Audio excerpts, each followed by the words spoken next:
What's up, Womack Nostalgia? Dave here in our podcast. What's going on in pop culture right now? Just three quick things here this week. Of course, chief among them, though, a big thing, of course, Taylor Swift's 12th album, The Life of a Showgirl. Also talked about the Chinese war drama film 731. And, of course, also Daniel Day-Lewis's return to our screens after his 8-year hiatus with the new film Anemone. So make sure you subscribe, youtube.com/nostalgiapod, linktree.com/nostalgiapod, see links below. Get the best of 2025 Spotify playlist linked below. Let me know it's good. Let's get right into it. What's up, Womack Nostalgia? Dave here with a review of Anemone, the new psychological drama film from director Ronan Day-Lewis, starring Daniel Day-Lewis and Sean Bean.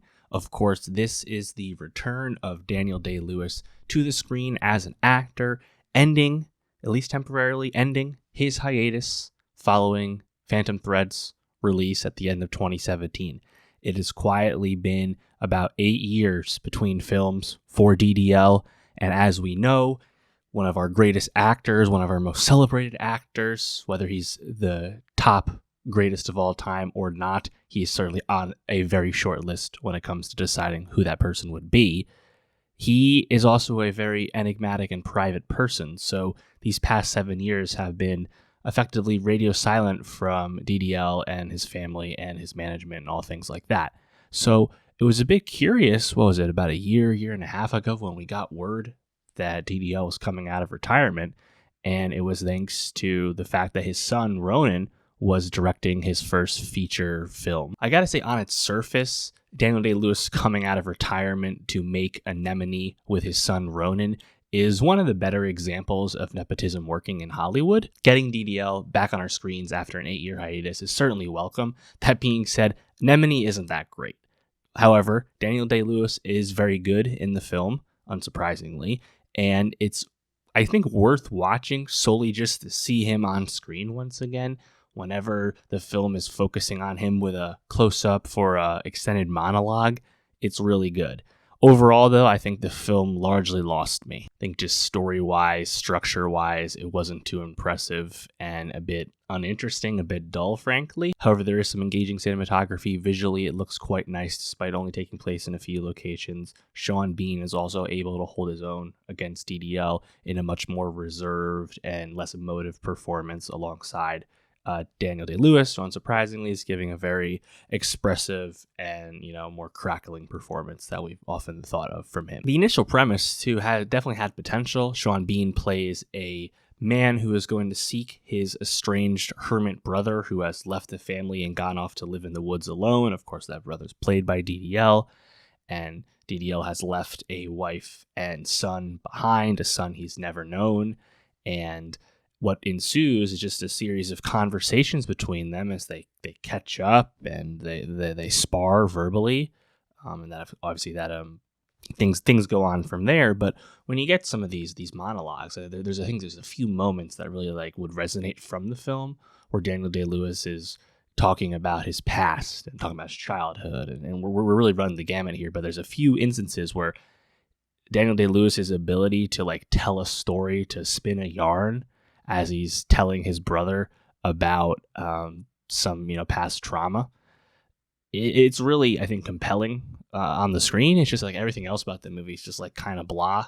There's kind of the separate B plot of the film, which is between the mother and the son, and they have one kind of conversation where things kind of come together towards the end. I found that side of things a bit uninteresting, and yeah, it's kind of it becomes a bit of a journey movie as they leave beyond, the hermit shack in the woods. But there's also a psychological element to it that I think really falls apart. I think if the movie played a bit more straight, it would kind of come together a bit more. But there's some, unexplained weather phenomena that happens in the film towards the end. That's just I don't know, it kind of comes out of nowhere. There's just a few threads that get proposed, and it just doesn't all really mix all that well. Nice to see Sean Bean, by the way. Obviously, Sean Bean, he's he's been around, he's still been active lately, but he hasn't had anything quite as high profile in the past 10 years as opposed to the mid 2010s with Game of Thrones season 1, right? Of course, a legend, right? Boromir forever, all that. But nice to see Sean Bean. And I think him and DDL had pretty good chemistry despite playing characters that are very different. But, there's kind of a quiet composure to Bean's screen presence, especially in this role, that I think worked pretty nicely. But Ronan Day Lewis, I'll be really interested to see like what's next for him as a creator. He's in his late 20s. So obviously his last name and his ability to get his dad to work on this movie together, a large part in why this film came out, premiered back in New York earlier in the fall. That being said, again, the cinematography, the visual ambition of the film, I think definitely, suggests some promise. So I wouldn't be shocked that see him have a fruitful career. That being said, I think like script-wise, the movie just really doesn't work all the way. And I should note that this film was co-written by both Ronan and Daniels. So not everything works. I saw a really amusing Letterboxd comment about Anemone. When Michael Jordan came back out of retirement to play for the Washington Wizards, it was still compelling, but he was also playing for the Wizards. And I think that is kind of an apt way to put it. Like, obviously, Daniel Day-Lewis's resume, his legacy is completely secure, and that story's been told. And this is just like a nice little bonus. And that's really all you need to think about with it, right? I don't expect any Oscar attention due to the poor reception to the film overall, despite Daniel Day-Lewis's, of course, 3-time Best Actor winning, resume that he has. I think this movie's going to largely come and go. Didn't exactly light the world on fire in its limited release thus far. If you've seen it, though, let me know. What did you think of Anemone? Did the more psychological elements work for you? How'd you feel about the script? Let me know. And for more movie reviews, subscribe. And I'll see you next time. What's up, Mike Nostalgia? Dave here with a review of 731, the Chinese historical drama film about the Japanese occupation of China at the beginning of World War II. This film, which has been titled Evil Unbound for its Western release, is, the second really significant film out of China regarding the Japanese occupation of China during that time. Of course, less than 2 months ago, we had Dead to Rights come out, which China has since submitted as its best international feature film choice for the Oscars this year. That was a film I liked a lot for several reasons. Really happy with that. One of my favorite films of the year. And that film was specifically about the Nanking Massacre during the, heavy combat stage of the, Second Sino-Japanese War. This case, though, 731, this is more about the occupation of Manchuria, which of course is kind of the beginning stages of that conflict.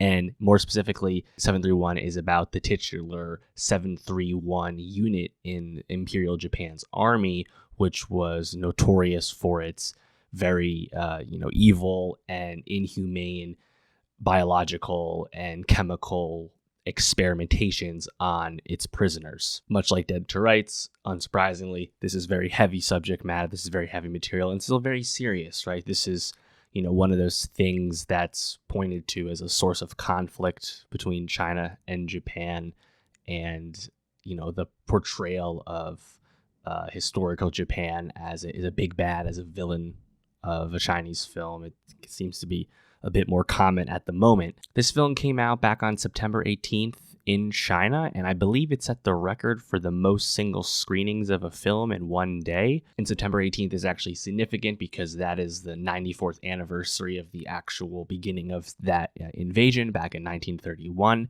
And kind of surprisingly, 731, it was released in the United States that same weekend. You really don't see like a day and date release for a Chinese film elsewhere in the world. I mean, I've reviewed several Chinese films at this point, and you have to wait at least a few weeks usually when the release is almost exclusively just in mainland China to start. So this is definitely something new. I'm not sure if we can necessarily expect that to continue for future Chinese releases. Of course, only the biggest of those films even make their way over here.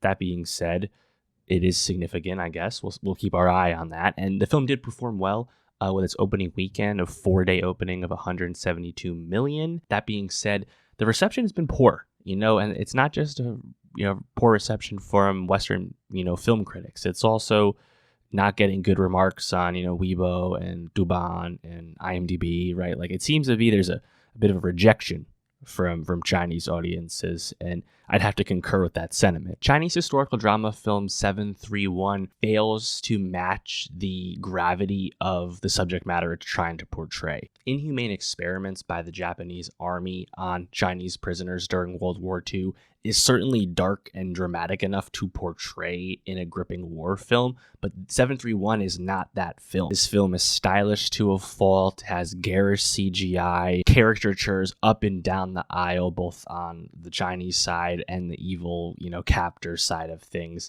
It just comes across as really unsophisticated and incredibly over the top. And it's a bit of a shame because you compare that to the great success earlier this year with Dead to Rights, portraying a different but similar aspect of Japan's subjugation of China during that time in World War II. These films are not even in the same stratosphere in terms of quality. And, it's not the most helpful thing to just immediately call back to a different film, a film that you like more. But that's what I often found myself doing with Dead to Rights. I think of, the head of this Unit 731 in real life is General Ishii, and he's a character, the Japanese general. He's a character in this film, but there's no depth to him. He's not really a character, and all these other Japanese military figures that we encounter throughout the film, they're super over the top and outlandish, and it's one thing to portray them rightfully as villains, but the way this film's going about it, it just kind of loses you, And I think that's the key thing, where it's like, this is a serious and worthy topic and historical event to dramatize, and this is just not that dramatic. Like, it just comes across as low quality to me. I think of with Dead to Rights, you had, I think, really lavish and impressive production design, and the sets that we did revisit were really detailed and intricate, and the movie looked really good. Versus with 731, it has almost like a B movie sheen to it, and I think the sets are a bit sparser and more sterile in appearance. And then when we exit outside of those sets within the prison facility, science facility, as it were, when we're outside, it looks even worse because the CGI is that much more glaring. In terms of the characters on the Chinese side of things, I mean, the central performance is Jiang Wu as Wang Yongshan, who is this local vendor who, like everyone else captured there, which is kind of swept up and lied to about these experiments. The pretext of them, the Japanese trying to make them no longer sick, and then they'll release them when that is no longer the case. Obviously, a lie for these wide-ranging experiments with bacteria, with insects, with extreme cold, hyperbaric chambers, being immolated, right? It's Nazi-esque, literally. And while the film doesn't shy away from showing you that grievousness, we don't really have much of an attachment to these characters. There's some other people we encounter, other prisoners, a pregnant woman, a young boy, some people that grow more wise to the situation quicker than others. There's just really no depth to any of those characters. And there's no payoff to what happens, and you start to lead into a lot of Hollywood cliches. We start to get some action, slow motion towards the end there, and yeah, again, I just didn't think it really held up its end of the bargain in terms of what it was trying to deal with. It's just not impressive of a script, not impressive of staging. Stylistic to a fault for me. Also, you have these regular flashbacks, and not flashbacks to a different event, something new to the audience. No, literally a flashback to a previous scene from an hour ago, and you see that scene again with a black and white hue over it, just to remind you as the viewer what you had previously seen, just to make sure, beat you over the head with the point the movie's trying to make, that connection. I could go on, but disappointed for sure. I like to seek out the Chinese blockbuster films that do make their way over here. I'm lucky enough to live in an area where when those films do come over, they will be shown by me, so it's not that big of an effort for me. I like making that effort just to compare and contrast, right? The state of Chinese blockbuster film. And again, when you get something like Dead to Rights, when you get something like a few years ago, like Full River Red, really impressive wowing movies. It's also important to be able to note when that's not the case. And that's where I'm at with 731. Let me know, though. What did you think of this movie? If you liked it more, please tell me why. And for more movie reviews, subscribe. And I'll see you next time. What's up? Welcome back to Nostalgia. Dave here with a review of Taylor Swift's 12th album, The Life of a Showgirl. Gonna go through this album track by track, talk about what I like about the album, what I don't like about the album, where I would rank it across Taylor's discography, how I'm feeling about it in general, Grammy thoughts. We're going to get into all of that. Of course, this is the follow-up to Taylor's previous album, The Tortured Poets Department, which came out in April 2024. I did review that album, an album I wasn't the biggest fan of for its sonic direction. We will get into how The Life of a Showgirl is dramatically different shortly. But of course, this has been a whirlwind Paramount year for Taylor Swift once again. Any year seems to be the case in that, but truly Taylor has accomplished a lot, seemingly vanquished all foes, whether that's announcing her engagement to Travis Kelce, of course, a personal victory, namely actually securing the master's rights to her original album recordings, thus in turn ending the process of her re-recording her previous albums under the Taylor's version guise. Of course, she has capped the Eras Tour, which was the most financially dominant concert music tour of all time, without really no peer in that regard. And she's actually back at the movies with a sort of album re-release type feature just this weekend only, a bit different than the Eras Tour film, which was more of a straight up concert film. There's been rumors of Taylor doing something at the Sphere in Las Vegas. There was, of course, obvious rumors attaching her to the Super Bowl. We know is now not the case, at least for next year. I think both of those things do make sense for her career down the line.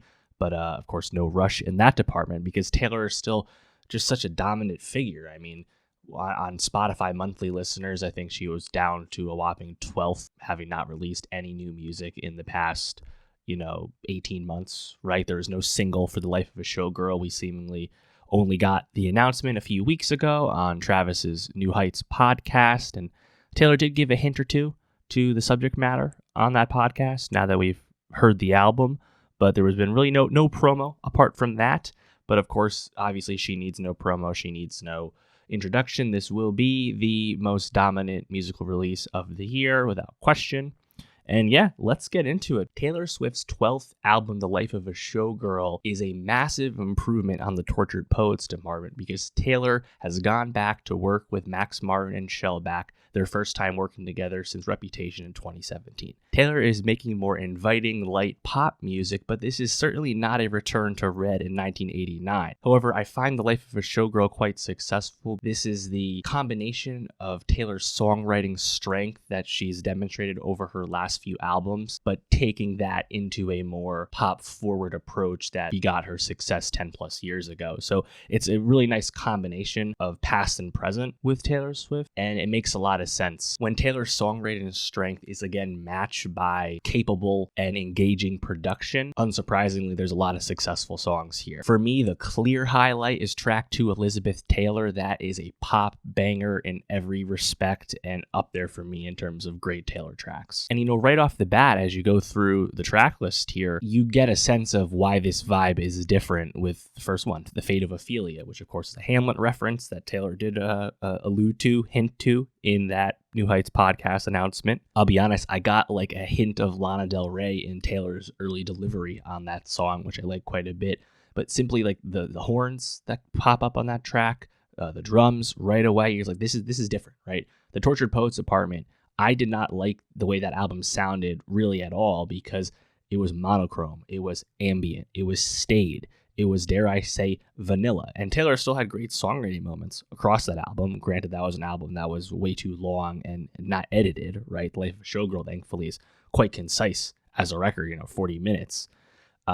This time, the production is there to not lull you to sleep, right? And rather than giving Jack Antonoff coffee this time around, Taylor just went back to Max Martin and Shellback, right? And of course, they are, as everyone knows, Swedish pop mega producers, the best of the best, right? But this is not, again, them going back and doing what they did on Red. This is not I Knew You Were Trouble. This is not Look What You Made Me Do. This is not that kind of sound. This is not Bad Blood, right? It's different. And as I said, Elizabeth Taylor to me is the highlight here. I mean, I think the chorus is just pure pop perfection. Like that is Max Martin like flexing, right? I mean, I think the hook of it all, Elizabeth Taylor, Do You Think This Is Forever? Like, I think that's great. And I think the songwriting, like what Taylor's getting to, right? And comparing herself and her career, her public persona to Elizabeth Taylor, of course, legendary actress, her up and down public reception throughout her Hollywood career. I think it's pretty apt, pretty tight. And when you wrap it into a song that just works as a pop song in and of its message, and that's that Taylor Swift, brilliance that we often think of. I think in general, this has kind of been like a vocals first type track on a lot of those verses, right? You have like these subtle strings, but then when you get to that chorus, those drums drop in. I think Taylor's delivery kind of picks up. You get a little flourish of keys. This is a joint. Like I really like this track. I think like that chorus specifically is like the best thing Taylor has done creatively since at least the Anti-Hero chorus, if not longer. Top two for like 2020's Taylor to me. Like I think that shit's so darn good.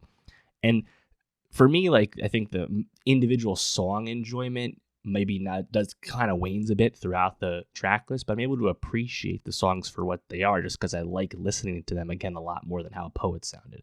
Frankly, how Folklore and Evermore sounded as well. Opalite, I think this one's a hair more dancey, a little bit more strings. And the chorus, though, is just kind of fine. There's some more vocal effects on the chorus vocals there. And in general, I think Taylor's singing a lot of the time. It's a lot more like kind of like breathy, like almost like talky singing style versus like the pure belting style type of thing. So I think that's kind of a hallmark of like, more recent Taylor styling, but then you're putting it on more throwback for her production. So again, it's interesting, but I think effective combination of where she's been and where she's at now. Father Figure, snares really jump out here, but it's like a bit more synthy, at least like under the surface there. I like the verses here from Taylor. I think there's a little bit more texture, a bit more oomph to her voice there. Chorus vocals, less so, though. I think that part's just okay. That being said, pretty hilarious line from her. You made a deal with the devil. Turns out my dick's bigger. Like, just really funny. Then you have the outro on this track where it kind of pitches up. It's kind of an interesting choice there. And they do it again on the next track, Eldest Daughter, where like the song like steps into like a higher gear as it's actually trying to wind down. Eldest Daughter, though, again, you get a lot of that like talky style of singing once again. When the acoustic guitar drops in, though, it's definitely picking up the song a bit more. Chorus, though, still a bit thin for me. Ruin the Friendship. I think the drum tempo is nice here. Definitely picks up after the previous two songs. Again, though, kind of those breathy vocals, not my favorite. Actually, Romantic. Okay, this is one that's been getting a lot of attention, and there's a lot of theorizing speculation when the track list was revealed. This track, just musically real quick, I think the guitar catches your attention right away. It's a song that's intentionally trying to present more bite, has more bass to it as well, and the seemingly consensus about its subject matter already, less than a day in here, is that this is about Charli XCX and seemingly a follow-up to Charli's song off Brat, Sympathy is a Knife. Of course, that was a song where people suggested Charli, had these questionable thoughts about even seeing Taylor and, was it a diss track? Was it not? Charli denied that it was about anyone and that there was any kind of diss track at all, and actually made a point of saying she wasn't tolerating like anti-Taylor chants at a show, in the last year. So Charli, for her part, tried to put that to bed. On the other hand, though, would Taylor Swift ever pass up an opportunity to be publicly petty, especially when given an opening like this? Obviously not. Now, whether she need to go down this road, probably not. Do we begrudge her for doing something with her art? Of course not. It's worth pointing out that Charli XCX's husband is, of course, George Daniel, the drummer from the 1975, the frontman of the 1975, none other than Matty Healy, who previously dated Taylor Swift, and this seemingly ended in a rocky way. You get it? You understand it? I think it's fine as a track. I think Sympathy of a Knife is actually a bit more memorable if you're stacking up the two. But hey, this is what we expect from Taylor, right? To do something like this. I think it's pretty amusing. Wish List, I think lyrically this one's a bit curious. Sounds pretty cool for what it is. Would, though, I think very throwback, very show tuney, very bringing you back to I Want You Back by the Jackson 5. I think that riff is hard to miss here. You get the line about new heights of manhood, connect the dots there. Canceled. This one is a curious one, right? This sounds like it's from Reputation.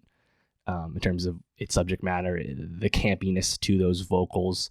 This is like a Look What You Made Me Do type thing. I did something bad, all of that. Reputation, I think that's an album that pretty clearly has had a critical reevaluation, in the 2020s after being consistently derided and written off when it came out back in 2017. Of course, Getaway Cars become a pretty popular track. To me, I'm more interested in the production side of things on that album, right? I think like the use of like the vocoder effect on Delicate, for example, jumps out to me. Lyrically, though, that style from Taylor, still kind of agree with the 2017 take that it's not her strongest suit. And it's just strange to get a song like Canceled now, because while I do think the song is kind of funny for what she's actually saying there, it does come across as a bit out of place, although I appreciate the guitar on it. Honey, I like the kick drums here. I think the chorus is pretty tight as well. Pretty solid. You can easily see this song slotting into a live performance track list. And then lastly, you have the title track, The Life of a Showgirl, with the one guest feature on the album. And that feature is, of course, Sabrina Carpenter. And that, I think more than anything about the song itself, makes a clear statement of intent of who Taylor's aligned with, right? Like Taylor's picking her side, right? And in the last, 4 years at this point, 4.5 years almost, Taylor Swift and Olivia Rodrigo have been put against each other, right? And Taylor took Olivia Rodrigo to the cleaners in terms of songwriting credits when Sour came out, right? And there seems to be, at best, a cold war between those two, right? Despite whatever they say publicly. I think it's pretty telling that Taylor, rather than collaborating with someone who's been, lifted up as, your predecessor, your successor in many ways, at least, creative successor, right? And apologies to Gracie Abrams, but we don't think about you in the same way as we do Olivia Rodrigo. It's pretty telling that Taylor basically picked her Olivia's chief antagonist in terms of her peers, which would be Sabrina Carpenter. Again, look up the genesis of Driver's License if you need more information. I think that's pretty telling. And of course, she's throwing really blatant, obvious barbs at Charli XCX on Actually Romantic. So Taylor's not afraid to pick sides and call out her foes, whether it's serious or not. And I think that's the most interesting thing about that track, is that she's aligned with Sabrina. And frankly, you could say Taylor's taken at least a little bit of creative inspiration from Sabrina, because I think there's a lot more of sexual innuendo and metaphor in that regard, but like with the explicit, more crass tone we associate with Sabrina's songwriting, that's here more than it usually is on a Taylor Swift album. That's here on The Life of a Showgirl. Like, again, think of a song like Would, right? Taylor's usually not that frank, but maybe she's appreciated how Sabrina goes about it. Not sure. But yeah, I think this is a successful album for sure. To me, I like this album more than anything she's released in the 2020s, right? Folklore, Evermore, Midnights, The Tortured Poets Department. I think this is better than all those. It's different than all of them as well, right? I think the closest sonic contemporary you could throw out here is Midnights, but Midnights is just kind of like this at half speed. So to me, I think the true like comparison in terms of the discography is like, how do you like this album compared to, say, Lover? I think Lover, again, this is we're talking about release day here, but Lover, that's an album that I think definitely has higher highs, right? Like there's nothing rivaling Cruel Summer on The Life of a Showgirl. And of course, that's okay. We're talking about the 12th album from someone, right? And the fact that we think this 12th album is better than the last 4 in and of itself is a massive win when it comes to, musicians continuing to stay relevant and interesting creatively. So I'm happy with it. I think it's in her, at least her top half of her records. I think probably it really depends on how you feel about the stuff that's just not very poppy at all in the early part of her career. I leave that up to the Swifties. Let me know where do you feel about this early on, original take, not holding you to the ranking. Let me know, how do you feel about The Life of a Showgirl? How would you rank it against the other records upon first listen here? And yeah, in terms of Grammys, I mean, obviously it's a contender, right? I mean, Taylor recently, a few Grammys back, had the record-breaking 4th album of the year win with Midnights, then got nominated, but of course didn't win for Tortured Poets Department, which was the correct decision. You'd have to figure this will end up getting nominated. We'll see. I think that the major takeaway here is that this is the beginning of the Grammy cycle, right? This will be the Grammys taking place in early 2027. So we're only like a month into that Grammy period. Notably, Sabrina Carpenter's Man's Best Friend was released at the very end of August this year, meaning it's the very last album, basically, to come out in the following Grammy period. So that is pretty obvious way to duck Taylor when she claimed that date. And yeah, I mean, obviously, if like a Rihanna album comes out, a new Beyonce album comes out, we'll have those conversations. But anything else that's been released that you're thinking of is not currently competing against this album. And of course, that'll change. There'll be big artists that'll release stuff. And actually, upon further reflection, Ed Sheeran's album that came out in early September would be competing against this. That'd be his album Play. We'll see about that. I don't know if the reception's quite the same, despite Ed's enduring popularity. But yeah, let me know, what did you think of Taylor Swift's 12th album, The Life of a Showgirl?